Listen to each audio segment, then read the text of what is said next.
يحثنا دائما بالاغتنام بالصالحات. السلام عليكم ورحمة الله تعالى وبركاته. ወዳጆቼ ዛሬም ስለ አንድ ትልቅ ቁም ነገር ስለ በላጭ የዱንያ ቀናቶች ላወራችሁ ፊት ለፊታችሁ እገኛለሁ።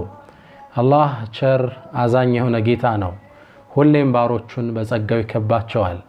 የመልካም ስራን በሮች ሁሌም ይከፍትላቸዋል። ነብዩ ሰለላሁ ዐለይሂ ወሰለም ኢነ ለረቢኩም ፊ ደህሪኩም ነፈሐት፣ ለጌታችሁ እኮ በአመቱ ውስጥ የመልካም ነገሮች በር አጋጣሚዎች የሚከፈትበት የኸይር አየር የሚነፍስበት አለ። አላ አዋጅ ፈተዓረዱ ለሃ፣ እናንተ እሷን ተገናኟት ተጠቀሙባት ይሉና ነብዩ መሐመድ ሰለላሁ ዐለይሂ ወሰለም። እንደምታውቁት አላህ ረመዳንን አመጣለን። ጾም ነው፣ ሌሊቱን ቆም ነው፣ ተሐጁድ ገባና አሽሩ ለዋኺረን ኢዕቲካፍ አሳለፍና ረመዳን አለቀ ስንል አላህ በእዝነቱ ደግሞ ሸዋል ውስጥ 6ቱን ቀን ሰጠን። እነሱንም በሱ ጸጋ ጾም ነው። አሁን ቀናቶች አለፉ፣ የሐጅ ወር ደግሞ መጣለን።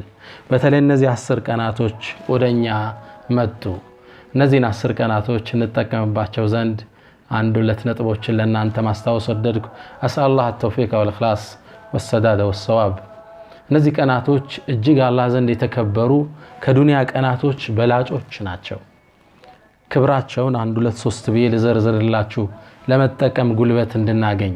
አንደኛ እነዚህ 10 ቀናቶች በተከበረው ወር ውስጥ የሚገኙ ናቸው። አላህ ሰማይና መሬትን ሲፈጥር አመቱን በ12 ወር ከፍሎታል። እነ ዒደተ ሽሁር عند الله 12 شهرا في كتاب الله يوم خلق السماوات والأرض በ12 ከፍሏቸዋል። منها ከነዚህ ውስጥ ግን 4 حرم አራቱ የተከበሩ ናቸው። ذلك الدين القيم ይህም ቀጥተኛው ሃይማኖት ነው። فلا تظلموا فيهن أنفسكم በእነዚህ 4 ወራቶች ውስጥ ነፍሶቻችሁን አትበድሉ ይላል። እንደሚታወቀው ነፍስን መበደል ሌላውን